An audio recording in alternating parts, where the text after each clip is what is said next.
Moi, la question que j'ai envie de vous poser pour ces 12 ans de Régénère, est-ce que vous serez capable de vous mobiliser pour défendre vos valeurs? Parce que les personnes comme moi, on est sous une pression qui est insoutenable.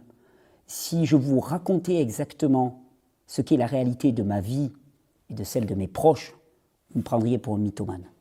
Vous ne pouvez pas imaginer à quel point le harcèlement systémique, organisé, peut détruire tous les aspects de notre vie. Nous sommes très très nombreux à vouloir une diversité des approches de santé. Non pas, selon la caricature qu'ils essayent de présenter, une unicité. Ah, lui il est crudivore, lui il est ceci, il est cela. Absolument pas. Une santé intégrative qui laisse la place à toutes les approches de santé et qui permet aux urgentistes d'agir convenablement dans l'urgence quand il s'agit d'urgence et qui permet aux naturopathes qui font une approche de terrain d'agir en tant que naturopathes légitimement quand c'est une question de terrain. Alors saurez-vous vous mobiliser? Saurez-vous vous mobiliser? Faire par exemple que cette conférence à Carcassonne qui aura lieu le 25 février soit une manifestation de notre attachement à la liberté d'expression, à la liberté de soins. Parce que je sais qu'en réalité, c'est très très dur pour vous de vous exprimer, de témoigner. Le harcèlement est extrêmement violent sur les réseaux sociaux, avec beaucoup d'intimidation. Quelques trolls, ce sont des groupuscules, des petits groupuscules. Nous sommes très nombreux, mais désorganisés, et face à des petits groupuscules très très bien organisés, et qui sèment la terreur. Je sais, ceux d'entre vous qui postent des témoignages, on se moque d'eux, on les tourne en ridicule, on les stigmatise, on les pointe du doigt, on les dénonce. Est-ce que vous trouvez ça normal? Est-ce que vous trouvez ça normal? Vous trouvez normal, par exemple, l'hypermédiatisation du moindre incident pouvant mettre en cause un naturopathe? Tandis que, suivant les chiffres, alors on peut argoter sur les chiffres, mais il y aurait environ 60 000 morts par an d'erreurs médicales ou de surdosage médicamenteux.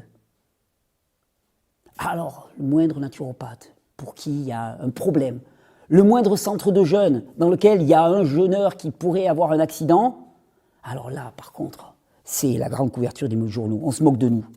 On se moque de nous. D'ailleurs, selon Claude Rambaud, vice-présidente de l'association Le Lien, qui accompagne les malades, elle cite « Les données sont rares et floues, mais d'après mes estimations, on approche les 60 000 décès par an. Selon l'Organisation mondiale de la santé, un patient hospitalisé sur 300 décède d'un accident médical. En plus, on ne parle que de décès.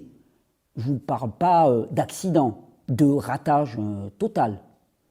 Je pense par exemple au chirurgien qui a opéré ma main il y a 1 an suite à un petit accident, qui m'a laissé ma main handicapée à combien? 30, 50, 70%.